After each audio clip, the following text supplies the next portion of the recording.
दुखद दुर्भाग्यपूर्ण है और बिहारियों का इस तरह से अपमान, इसकी जवाब अब पूरा देश देगा।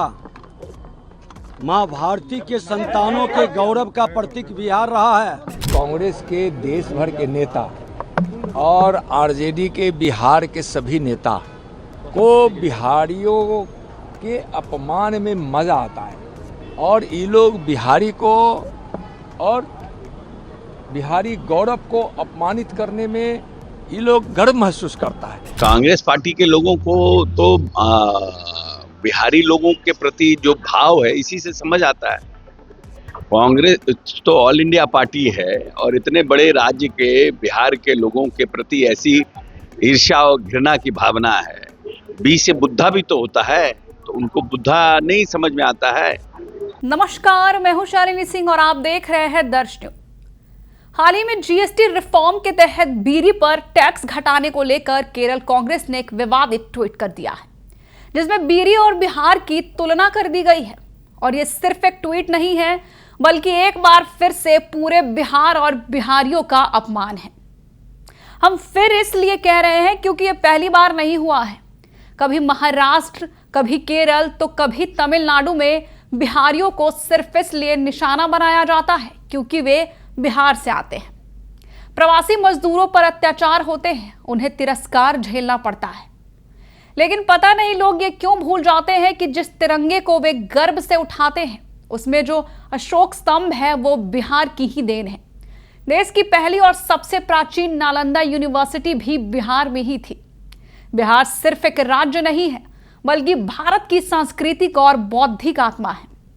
इस पर बीजेपी और जेडीयू ने तीखी प्रतिक्रिया दी है।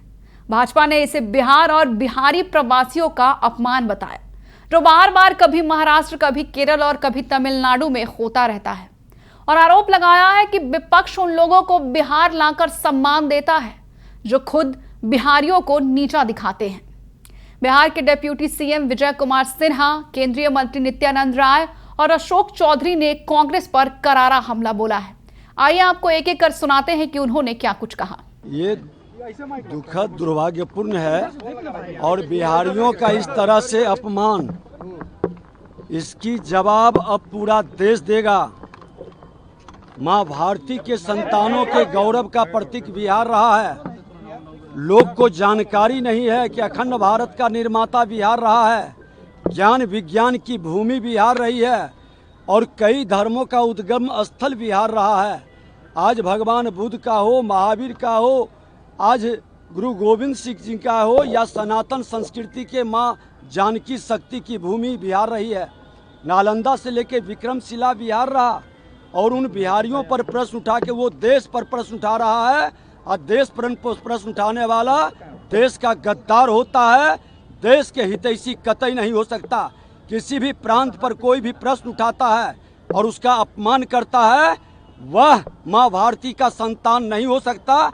ऐसे लोग सजा के हकदार है, कार्रवाई होनी चाहिए। लेकिन लगातार इस तरीके की टिप्पणी करते हैं, कभी प्रधानमंत्री के मां पर और बिहारी पर लगातार बिहारियों को अपमानित किया जाता है। देखिए, ये लोग संविधान विरोधी हैं, ये देशद्रोही हैं और देशद्रोही लोगों को सम्मान से और प्रेम की भाषा नहीं, ये जिस भाषा में समझता है, जिस तरह की भाषा का उपभोग करता है, इसको कानून के द्वारा उस भाषा पर कार्रवाई होनी चाहिए। ऐसे मानसिकता पर ब्रेक लगनी चाहिए। दिल्ली में बैठक हुई है अमित शाह जी के आवास पर, क्या-क्या बातें तय हुई हैं, किन-किन चीजों को लेकर? सब लोग, हम भी बैठक में थे, सब लोग थे बैठक में। हमारा रेगुलर बैठक चलता है। चुनाव को लेकर के, बिहार के मान सम्मान, स्वाभिमान और विकास को लेके बैठक हुई है और बिहार विकसित बिहार बनेगा। बिहार भारत के विकसित भारत के एक मजबूत नींव के रूप में मजबूत इमारत बनाने में सहभागी बनेगा।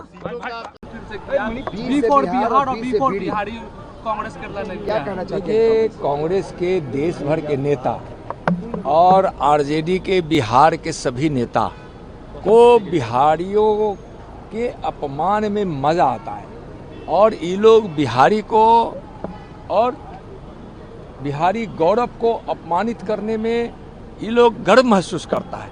ऐसे लोगों को जो बिहार के स्वाभिमान पर और बिहार के लोगों को ठेस पहुंचाने का काम करते हैं, बिहार की जनता उनको सबक सिखाएगी। क्या राहुल गांधी को तेज यादव को इस पर बोलना चाहिए, सफाई देना चाहिए? वो लोग क्या बोलेंगे, वही लोग तो बुलवा रहे हैं। लेकिन लग रहा बार बार अपमानित किया जा रहा है। हाँ, बार बार अपमानित हो रहा है और बार बार बिहार को अपमानित करने का परिणाम उनको भुगतना पड़ेगा। केरला कांग्रेस ने अपने ट्विटर पे पोस्ट किया है और कहा है कि 20 से बिहारी और 20 से पीढ़ी। हाँ, तो कांग्रेस पार्टी के लोगों को तो बिहारी लोगों के प्रति जो भाव है इसी से समझ आता है। कांग्रेस तो ऑल इंडिया पार्टी है और इतने बड़े राज्य के बिहार के लोगों के प्रति ऐसी ईर्ष्या और घृणा की भावना है। बी से बुद्धा भी तो होता है, तो उनको बुद्धा नहीं समझ में आता है। क्योंकि बीड़ी में जीएसटी घटा दिया गया तो बी से बिहारी और बी से बीड़ी हो गया। इससे समझ में आता है कि कितनी ईर्ष्या और कितनी घृणा है बिहारियों से इनके। जबकि बिहारियों ने जीरो आर्यभट्ट दिया, बिहारियों ने चाणक्य दिया, बिहारियों ने सम्राट अशोक दिया, बिहारियों ने जैन धर्म दिया, बिहारियों ने भगवान बुद्धा का पूरे दुनिया को शांति का पाठ पढ़ाया, बिहार में गुरु गोविंद सिंह का जन्म हुआ। ये सब भूल गए। ठीक है, हम पीछे रह गए हैं, ये बात सत्य है कि हमारी जनसंख्या ज़्यादा है, हम थोड़ा पीछे रह गए हैं। लेकिन आने वाले 5 साल में हम पीछे किसी राज्य से रहेंगे नहीं।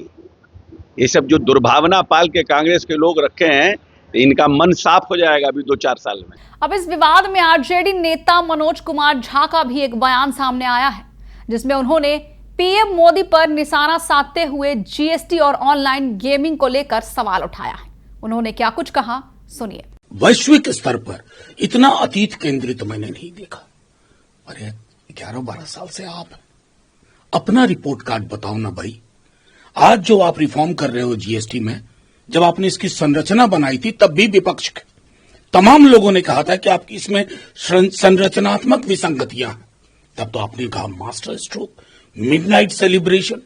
आज फिर एक्नॉलेज कर रहे हैं। सर्वप्रथम तो आपको यह कहना चाहिए कि इस स्ट्रक्चर में गलतियां थी, I am sorry for that. वो नहीं कहेंगे अतीत में जाकर के फिर गड्ढा यहां था, गड्ढा वहां था। प्रधानमंत्री जी बस करिए, बस करिए। 24 घंटे इसी मोड में रहना उचित नहीं है। सर, ऑनलाइन गेमिंग उन्होंने कहा कि ये जो कानून बना है इससे सुधार के मौके आएंगे और जो गैम्बलिंग है उसको बैन करने की दिशा में एक बड़ा कदम है। ये बेहद जरूरी था। मैं बताऊं, इस तरह के गेम के प्रमोटर हमारी बीसीसीआई हो गई थी। कितनों का कितना नुकसान होता था, एक लत सी पड़ गई थी। और मैं समझता हूं कि थोड़ा विलंब हुआ। ये चीजें मुझे स्मरण है, कई सारे हमारे सांसदों ने प्राइवेट मेंबर बिल मूव किया था। उस वक्त गवर्नमेंट की ओर से डिनायल था। खैर, देर आए दुरुस्त आए। सर, एक बयान है, उनका कहना है कि राहुल गांधी को वो सब दिखता है जो बाकी किसी को नहीं दिखता है। उनका ये भी कहना है कि उन्होंने डेड इकोनॉमी का नैरेटिव गढ़ा जो कि बिल्कुल बेसलेस था, इल इन्फॉर्म्ड वो रहते हैं हमेशा। इस तरह की चीजें पता नहीं, ट्रेड डील वाला काम यहीं को सौंपा गया था ना, उसमें बताया ना पीयूष गोयल जी आपके हासिलात क्या रहे। आप तो वहां डेरा डंडा डाल के बैठे हुए थे। अपना मूल्यांकन करिए ना भाई साहब। अपने मान लीजिए राहुल जी या कई हमारे विपक्ष के नेताओं ने कोविड में जो आपको वार्न किया था, क्या वो सच साबित नहीं हुआ? चाइना के बरस जितनी चिंताएं विपक्ष के लोगों ने की, एलओपी समेत, क्या वो बाद में निर्मूल साबित हुई? नहीं, समूल साबित हुई। तो इन चीजों पर बात करिए। ये मतलब मैं समझता हूं कि अपना रिपोर्ट कार्ड देने की बजाय कि आपके मंत्रालय का क्या हासिलात रहा, तो वहां सियासत गर्मा चुकी है और सभी दल इस बयान को लेकर एक दूसरे पर हमलावर है। इस पर आपकी क्या राय है, हमें जरूर बताएं। बने रहे हमारे साथ और देखते रहे दर्श न्यूज। बिहार की हर खबर सबसे पहले हमारे साथ।